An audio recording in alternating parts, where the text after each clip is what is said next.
some people here have watched a bit of Star Trek in their time, and those who have probably despaired at the way the franchise has gone, and particularly with shows like Star Trek Discovery.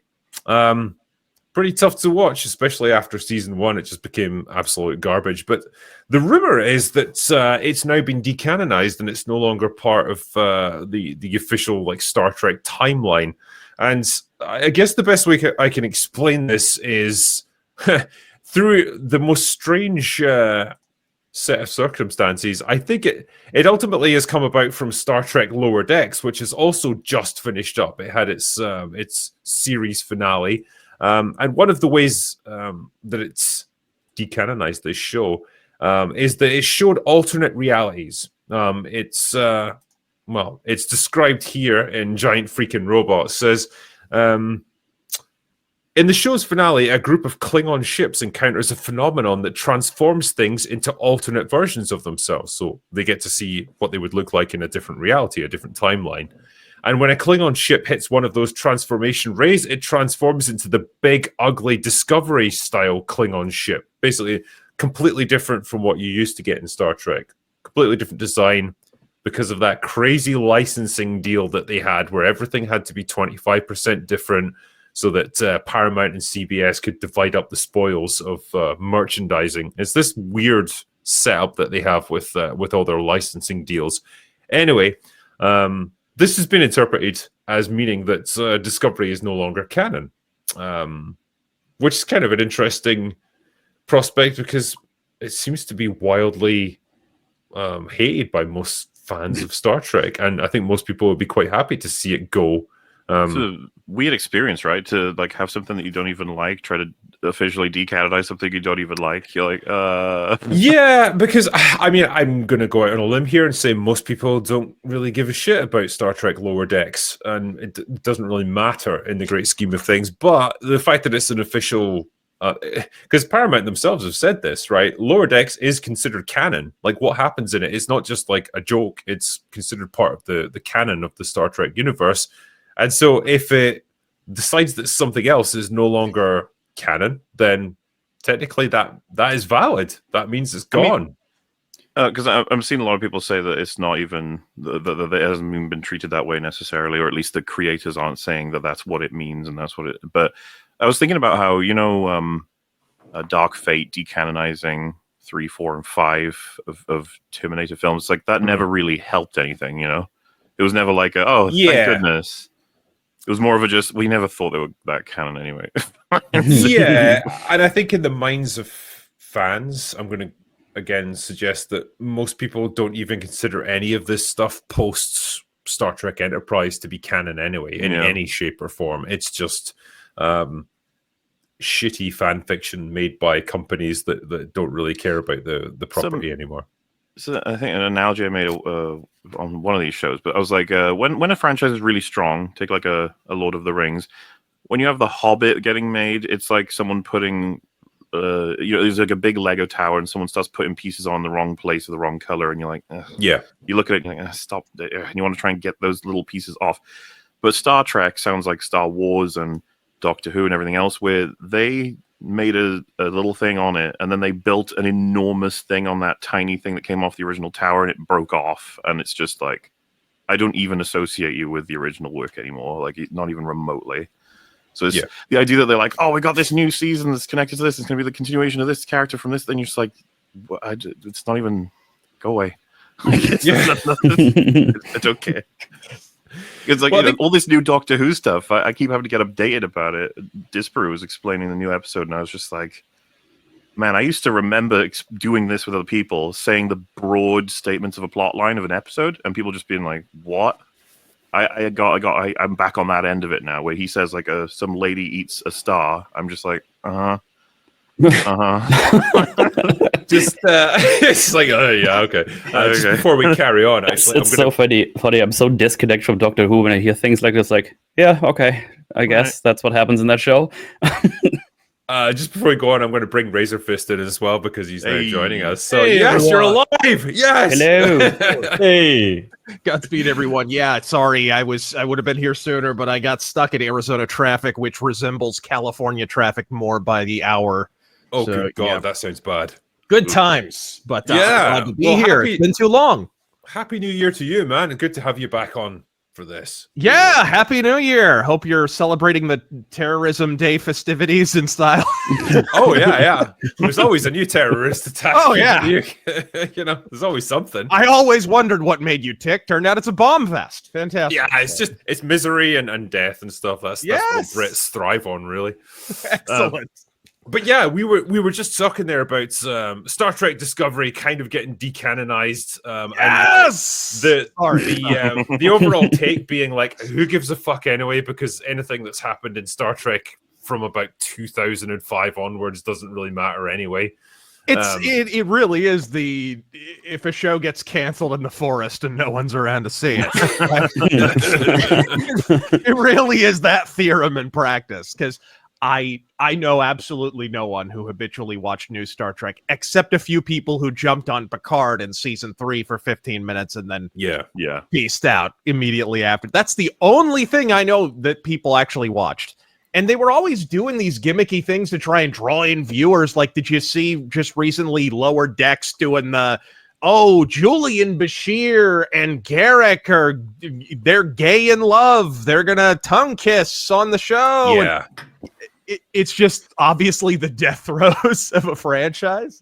The way that was phrased as well, like, because the news articles reporting on this were like, "Oh, this show finally gives fans the romance that they always wanted." Like, who the fuck ever wanted that? Who was asking for that? Right? Oh, it keeps me awake long, sweaty nights, I assure you. Yeah, fuel for 1,000 lonely nights. But yeah, I think that's an interesting point that Mueller kind of brought up there, though, just as we were going into this.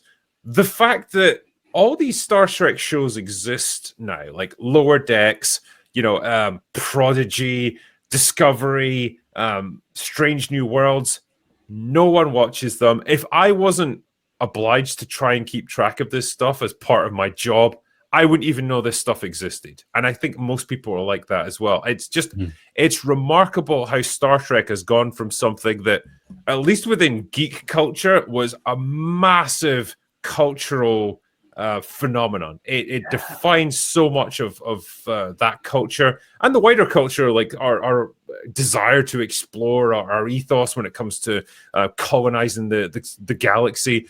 All of that. It's gone from all that to an irrelevant bunch of shows on a streaming service that no one watches. It's done the Star Wars thing. Yeah, through the IP into the slot machine. Put a little really? slot machine. Yeah. Isn't it wild that, like, the big debate when we were all growing up was Star Trek or Star Wars? Like, pick your country, South or North. Yeah. And today it's like, like, do either of those even exist? I think most Zoomers don't even bother watching those. Oh, dude, most of them you'd have to throw up like a flashcard and be like, "So is this Star Wars or Star Trek?" And they'd be like, right, like a bad media Rorschach. Yeah. Well, I think the only debate amongst the fan base now is like, well, which one's been ruined more? Yeah. Is it Star Wars or Star Trek? Yes, you know what? That's an interesting conversation. And that is actually, we could do like 5 hours on that, for crying out loud. Well, the new Star Trek shows are so far removed from Gene Roddenberry's themes, vision, writing, and tone that I never actually considered them canon. So hearing that they've now been decanonized is sort of meaningless, because that's how I and most people that enjoy the original Star Trek shows felt to begin with. And I hear that it's been decanonized. It's no longer part of the main Star Trek timeline, but as it's still part of the multiverse, doesn't that actually mean that it's still canon, though?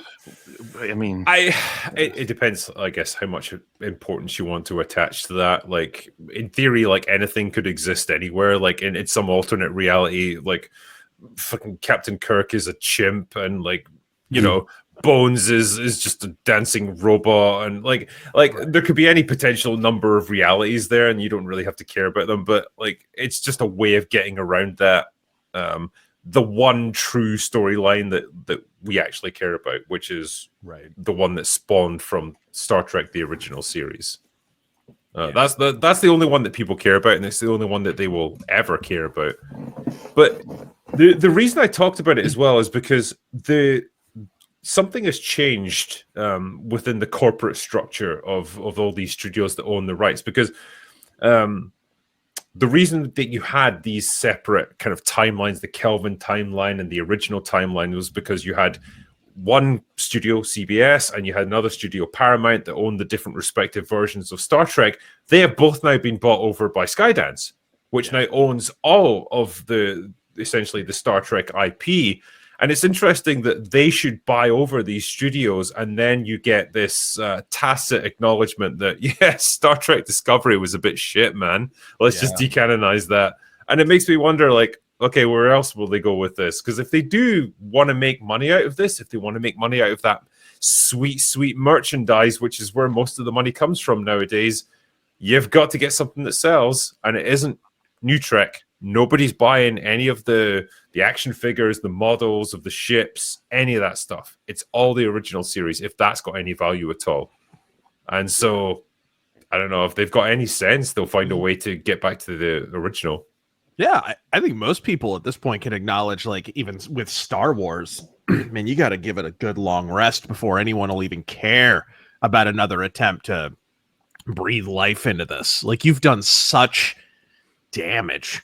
I mean, we're literally in a world where a new Indiana Jones movie and a new Indiana Jones game doesn't even matter. It flops. I didn't even think I would ever live in that world, but, you know, you have one movie with Shia LaBeouf.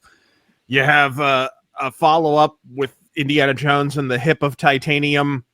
You've got you're going to have problems with your franchise going forward. And Star Wars, Star Trek, they're all in the exact same boat.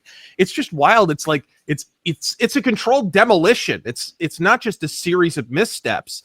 These were deliberate attempts to take these franchises down. Right? It can't be any other thing. There has to be intelligent design here. It's not just franchise Darwinism, right? Well, what's the maxim about, like, never attribute to malice what you can pin on like stupidity, essentially? Yeah, Occam's razor fist. Yes. I think that's kind of where we're at with this stuff. Where I think what they wanted to do was to demolish the original versions of these franchises. So with Star Wars, for example, like, okay, kill the mystique of the original characters, so everyone will embrace Rey and Finn and Poe Dameron and all that crap. Same with Star Trek. Like, okay, let's get rid of Kirk and Spock and McCoy and, like, Picard and all that stuff. Picard's a doddery old man. Kirk's irrelevant now, and everyone's gonna love our new versions of it. Yeah, they don't, because, like, the new versions that you're trying to foist onto people suck. Like, they're badly written. They're unlikable. They're shit characters, usually played by shit actors as well. Oh yes, and so. Because they already had a model for this, right? They already kind of did this with Star Trek, because when Generations, they killed off Kirk, and it was obvious, like, the symbolism there is called Generations. We're transitioning into the other crew. The difference is you followed that movie up with Star Trek First Contact, right? There has not been a Star Trek First Contact in a there hasn't been a Star Trek First Contact since Star Trek First Contact. Let's put it that way. Yes. So you have to actually follow it up with something people actually want to watch. And I'm not convinced anyone who works around Star Trek even understands what made that series tick at all. I think as well, like, when it came to things like killing off Kirk in favor of Picard and, like, phasing out the original crew, I don't feel like it was done with malice. It was just practicality that was the problem. It was kind of like the reason why they had to do the regenerations with the Doctors. It's like, okay, the actor gets too old. They get too expensive, and eventually you have to kind of move on to a new group of people and do something slightly fresher. It wasn't like, we want to undermine the very foundations of what this was and destroy their legacy, like you got with, The Last Jedi, for example, in Star Wars terms. It was just, we need to move on to the next crop of actors. That was something slightly different. Yeah. But, yeah, man, it's just... When you see now what they've done with all these different franchises, they've either tried to keep them going on life support, like with Indiana Jones, where like you're just wheeling out an increasingly decrepit Harrison Ford. I only watch Indiana Jones movies now to find out what near mortal injury he suffered while shooting it. You know what I mean? Or you get the completely opposite approach, which is like, we need to completely destroy the history of everything that came before so we can supplant it with our new version, which is just that's Star Wars in a nutshell there. But like either way it fails, and it's not generating any good new ideas. That's your problem fundamentally, and they can't get around it. They've never found a way around it.